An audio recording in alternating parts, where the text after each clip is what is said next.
আসসালামু আলাইকুম, সবাইকে স্বাগত মেডিক্র্যাকের অনলাইন ক্লাসে। আমরা মেডিক্র্যাকে এমবিবিএস প্রথম বর্ষ থেকে পঞ্চম বর্ষ পর্যন্ত কিছু অনলাইন ক্লাসের একটি ধারাবাহিকতা শুরু করতে যাচ্ছি। এই ক্লাসগুলোতে থাকবে আইটেম ভিত্তিক টপিকের কনসেপ্ট আলোচনা এবং একই সাথে প্রফেশনাল পরীক্ষায় রিটেন এবং ভাইভায় কী কী কোয়েশ্চেন আসে, অর্থাৎ কোন টপিকগুলো ইম্পর্টেন্ট সেগুলো নিয়ে একটা আলোচনা। আমরা শুধু প্রশ্নই আলোচনা করব না, সাথে কিভাবে রিটেনের অ্যান্সার লিখতে হয়, কিভাবে ভাইভাতে উত্তরের ধারাবাহিকতা বজায় রাখতে হয়, এই বিষয়গুলোতেও আলোকপাত করার চেষ্টা করব। আশা করি মেডিক্র্যাকের এই নতুন ভেঞ্চারটি এমবিবিএস শিক্ষার্থীদেরকে তাদের রেগুলার ক্লাস, মূল বইয়ের পড়াশোনার পাশাপাশি তাদের পরীক্ষার প্রিপারেশনটাকে আরও সুন্দর করে গুছিয়ে নিতে সাহায্য করবে। তো মেডি ক্লাসে আপনাদেরকে স্বাগত জানাচ্ছি। আমি সপ্তর্ষি মণ্ডল, ঢাকা মেডিকেল কলেজের চতুর্থ বর্ষের শিক্ষার্থী, K79 ব্যাচ। আজকে আমরা শুরু করছি ফিজিওলজির প্রথম কার্ডের আইটেম 5, অর্থাৎ মাসল ফিজিওলজি এবং নিউরোমাস্কুলার জাংশন দিয়ে। আমাদের আজকের টপিক কার্ড 1 আইটেম 5।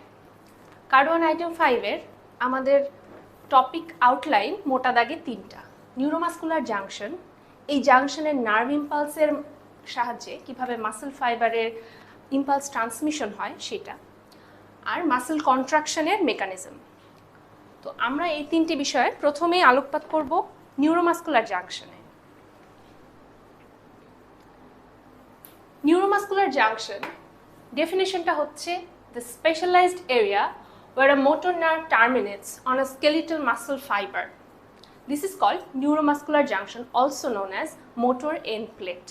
অর্থাৎ আমরা বুঝতে পারছি যে নিউরোমাস্কুলার জাংশন অ্যাকচুয়ালি একটি অ্যানাটমিক্যাল লোকেশনের নাম, যেই লোকেশনে একটা নার্ভ ফাইবারের এক্সন শেষ হয় মাসল ফাইবারে এসে। এখানে অ্যানাটমিক্যালি 3টা কম্পোনেন্ট আছে। একটি এক্সন টার্মিনাল, অর্থাৎ নার্ভের শেষ প্রান্ত, আছে একটি সিন্যাপটিক ক্লেফট এবং একটি মোটর এন্ড প্লেট।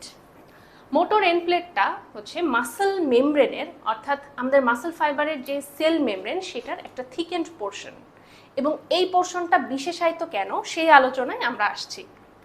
আমরা এই ছবিটা দেখব।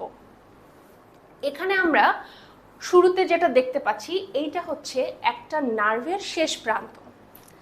নার্ভের স্ট্রাকচারটা যদি আমরা একটু খেয়াল করে দেখি, মোটা দাগে আমাদের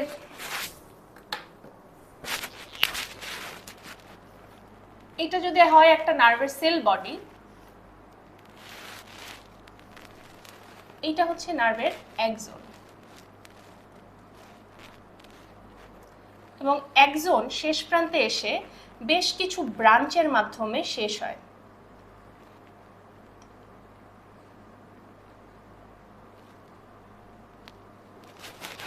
তাহলে এই স্ট্রাকচারটা যদি আমরা একটু মনে করে দেখি, এক্সনের এই শেষ প্রান্তের অংশটুকুই হচ্ছে আমাদের এই নার্ভ এন্ডিং।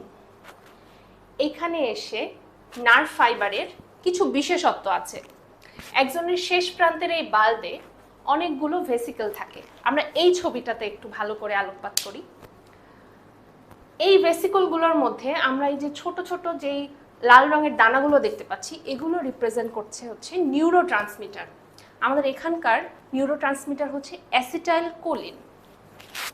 আমাদের নিউরো ট্রান্সমিটার হচ্ছে অ্যাসিটাইল কোলিন। নার্ভ এন্ডে ভেসিকলে অ্যাসিটাইল কোলিন প্রস্তুত হয়ে জমা থাকে।